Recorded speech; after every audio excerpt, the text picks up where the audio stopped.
Ebenezer, how are you doing? Very well, thank you. How are you? Yeah, not too bad at all. Yeah, I'm Ghanaian and South African. Our flagship product is called Project Tools, right?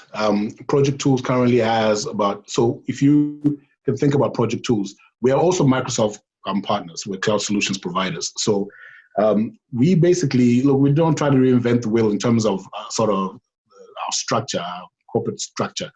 We basically follow a lot of the Microsoft sort of model. If you like what we're doing on this channel, please like our video, leave a comment, and if you haven't already, please consider subscribing. Charlie, don't be easy. What made you decide to start the YouTube channel? Charlie, you know what? I have lots of interests. But YouTube specifically because A, I'm home. B, a lot of the knowledge I have, believe it or not, I've gained through watching all sorts of YouTube videos, how-to videos. I want to configure a server or build a drone or, you name it. I've done a whole bunch of things. And I've typically learned it first starting by Googling, and then I invariably end up on YouTube watching somebody doing the same thing. Doing it, yeah.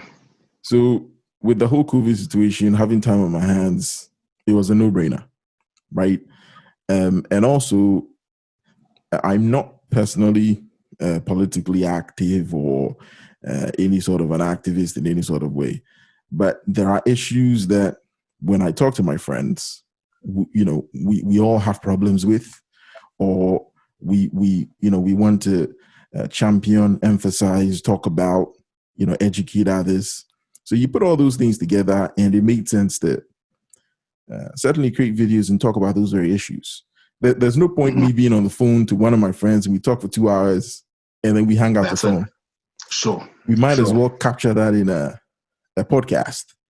That's it. And put it out for other people to see, hear. Consumption, yeah. Exactly. Solid. So yeah, that was it basically. I've been thinking about that for a while. I just never got around to it. My business partner and I, we have some clients out of town, and sometimes we drive. There were times where we did a lot of driving, and we had the most interesting conversations on these drives.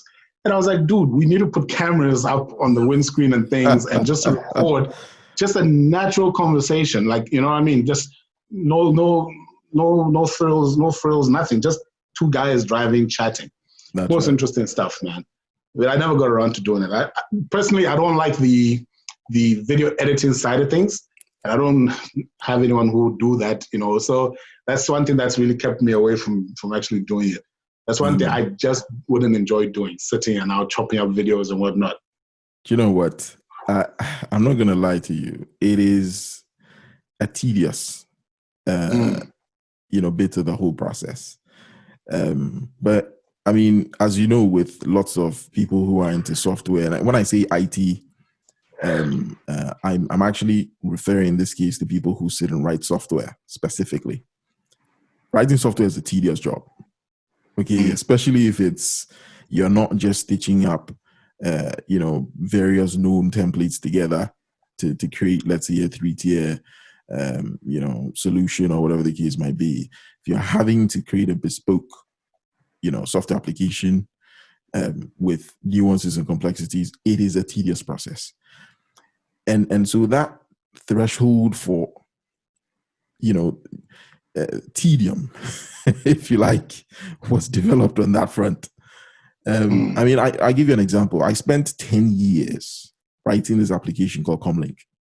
10 years. Okay. And I would go to the 9 to 5, come home and work till maybe 2, 3 a.m. Yeah, that's it.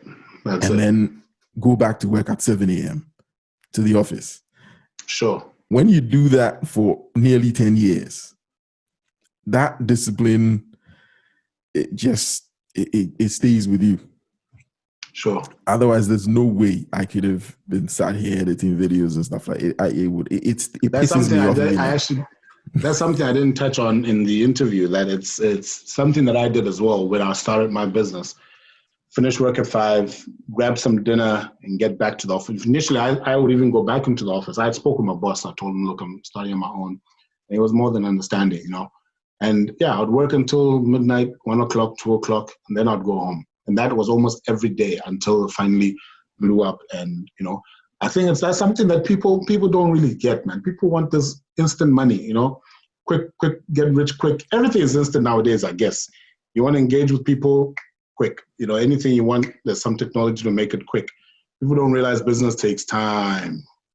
There are very few guys who just blow up overnight. It takes time. And if a person is not willing to wait that time, you'll kill that dream before it had the chance to flourish. Under Armour, the company. They're one of the big sports brands now. I would say you've got Nike, Adidas, and probably they would be number 3. Okay. I think they've probably passed Reebok and them, I was shocked to find that this guy had been at it for about 20 years before he finally signed Steph Curry and some other big name athletes and blew up. 20 years, Charlie, of hustling as a almost no name, non-insignificant sports brand.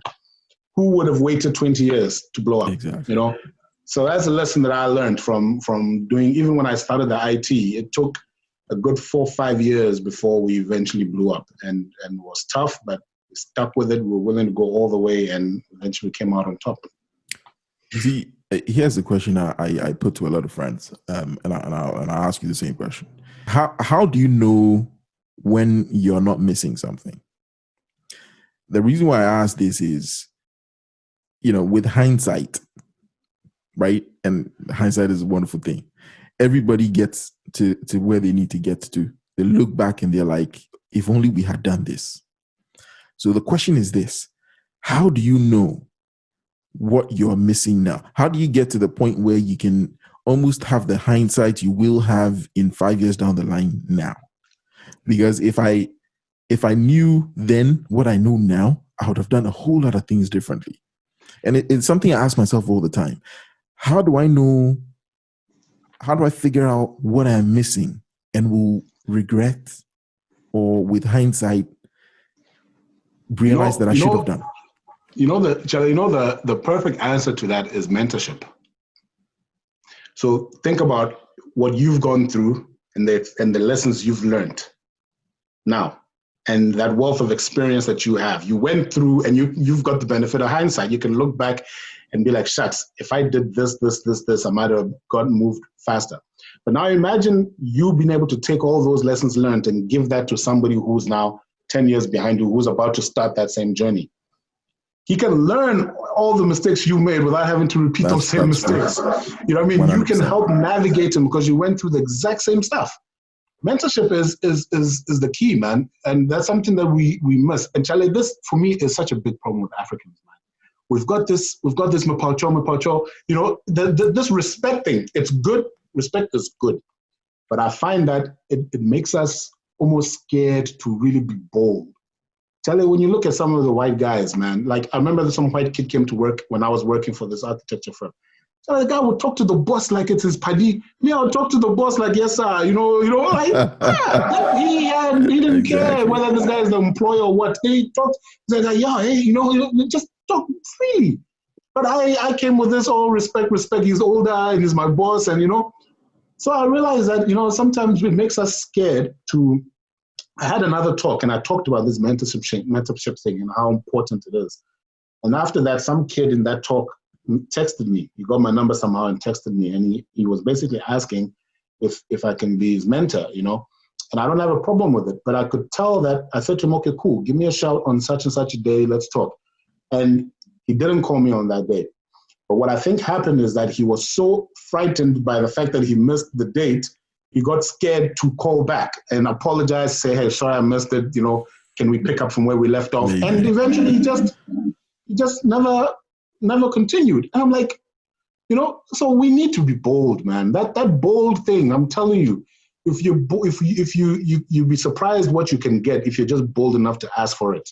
You're too scared of rejection or whatever it is might be, whatever it may be, So I think that's unfortunate on our part. Okay, let me put it this way. I come across a lot of kids these days Okay, and when I say kids, I mean pre-uni, sometimes in uni, and you ask the question, and when I say this, I'm referring to guys in sub-Saharan African countries, namely Ghana. What are your ambitions? They don't have one. They like the way you were dreaming of becoming an airline pilot, it was a passion, right? Or you now discovered business, you traveled the world, you've seen how people are doing well in business, effectively financial freedom. They have a real passion for something. I'm just discovering that when I talk to people these days, there's no such thing. They are just consumers. Yeah. They're almost waiting for something to just drop in place. Yeah, maybe they'll start some business, maybe they'll go to university, read a whole degree, but it's not something they'll even want to work with afterwards. Sure. So it makes it almost impossible to then have that attitude of being bold, having that vision to pursue something and stick at it until it works, which I find a huge shame. You speak to kids these days. I mean, I have a godson, kids his age, and I asked them, what do you want to be when you grow up? Don't know. I can relate to you, Charlie, like big time. I can relate to you. I'm actually experiencing that now with my two younger brothers. So they're not, one is like an adopted younger brother, and the other one is my wife's younger brother. And I'm saying to these guys, like, I'm the youngest guy in my family, and my brothers were very entrepreneurial. So I learned that from them, that sort of entrepreneurial hustle, that sort of hunger to that go-getterness I got from them. And I said to these guys, but I had just maybe these two guys to sort of draw from. You've got all three of us to draw from. And when I started, they had also just basically started. So they weren't like established that I could, but we are so much more established now. And these guys have the opportunity to, I said to them, why are you not coming to us for mentorship? Why are you not? I was on the phone, my brother, all the time. Chief, how do I do this? How do I do this? I've got this sort of decision to make. What do you think? Somebody who's already probably made that decision and seen the results, like you're saying, it's like me calling you. Hey, I've got this sort of decision to make, something you've experienced. You can navigate me through that. I'm shooting in the dark, but you have hindsight. I was constantly drawing from them, but these guys aren't. And I keep calling them. It's like just that thirst and that hunger is just not there. And it's so frustrating to say, I'm like, what are you people doing? So I really don't know. I don't know if, I mean, I'm 41 right now. In my time going through school, there was no such thing as smartphones or the internet, YouTube. It didn't exist. Yes, we all rule with the times. So yeah, we're in IT. We're cutting a path through it. And I almost feel like, the prevalence of all these options with, like you see, these productivity tools, right? You want information, it's there. You want to understand something, you can easily do it. It almost makes people, quote unquote, dumb. Because true. It's like back in the day when you had to learn your times table, mental arithmetic was a big thing. When you have a calculator to just crunch the numbers, guess what? You don't have to remember it. Thank you. It's not an issue. And true. I find that the guys today have all these tools at their disposal, and it's actually making them dumb. That's very for want of a better word. It's a generational thing, and it's sad to see, because if anything, things are just going to get worse with machine learning and IT and AI. I beg your pardon. And this augmentation of machine learning and AI. Look at Elon Musk, Neuralink, where you can hand over the crunching. I dread to think where we'll end up in, let's say, 5 years from now. I would love to have a chat one day about the ethics of AI and all of that. Like, what do you think about Neuralink? Like, like it'll obviously have a lot of good sides to it. He's talking about a person who can't walk, being able to walk again, or somebody who has some sort of real mental disorder, just basically like that, it ending and all those sort of things, So yeah, but then there's obviously the other side of things. You've got situations like there will be kids who will be born and their parents decide they want to give them that upper hand by getting them on Neuralink somehow. How do your kids, who you decide not to give that, compete with those kids in the same classroom? There's all kinds of moral issues that will come up from that. We probably have maybe 4 or 5 years to become truly financially independent, or we are all going to be in big trouble. It is, about a year ago, I started feeling that way. And I'm like, look, if you're not financially dependent, you're locked down geographically. If push comes to shove, you can't leave because you've got a mortgage to pay, you've got a job to attend to, you have a family to look after, blah, blah, blah. The only way we get out of this and be able to have any kind of true freedom is first having that financial freedom. So everything I'm doing now is about making enough money that in a year or two time from now, I don't have to worry about anything else. Now, whether that means I win the lottery, I strike gold, I come up with the product that, takes the market, but whatever it is, the only goal now for me is that.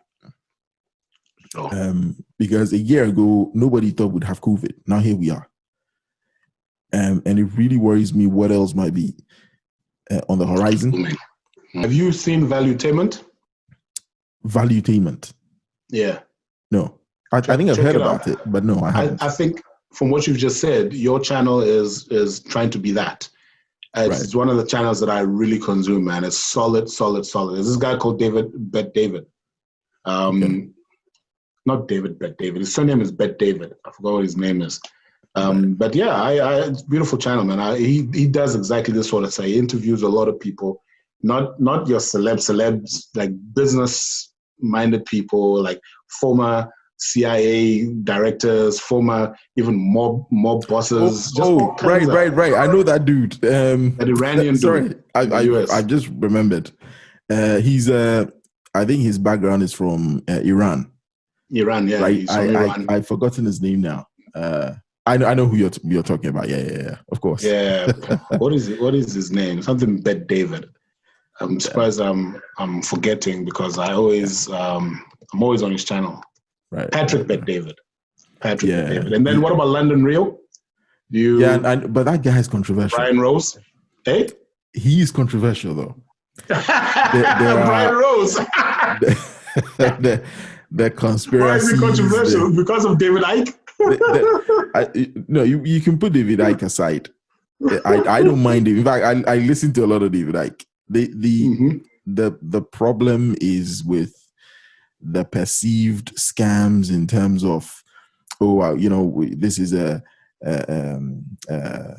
human-led sort of a masterclass kind of thing, and then you turn up and it turns out actually it's a pre-recorded thing, and a few people have complained and raised the question that he's scamming people out of funds and all sorts of things. So there's some controversy on his business practices, I guess.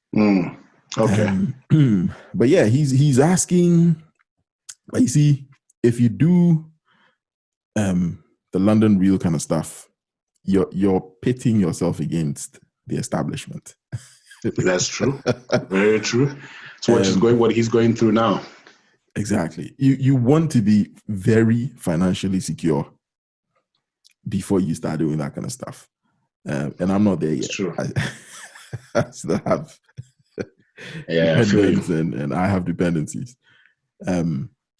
But you see, I think ultimately, if people like yourself are successful, and like you say, you're not doing what, I mean, one thing that really fires me up is, take Dangote. The guy, I think the last time I heard, which was a few weeks ago, is worth about 8 billion. If he spends half of that 8 billion to establish, centers of excellence, to bring up or nurture young entrepreneurs, to, fund, research and business enterprise and all that kind of stuff. Is he broke if he goes from 8 billion to 4 billion? But he's not doing anything like that. There are so many billionaires and rich people all over the world. And I don't mean just Africa. The usual names, Gates, Buffett, whatever. You guys have hundreds of billions. What difference would it make if you spend half of that? Yeah, it's a fascinating thing. It fascinates me that a lot of wealthy people don't think the proper thing to do, or I think a lot of wealthy people are selfish. In a sense, you will find that you almost have to be selfish, or in their eyes. Like I think one of them, either Gates or Buffett, if they dropped like a $1 or not even like a penny, they'll pick it up.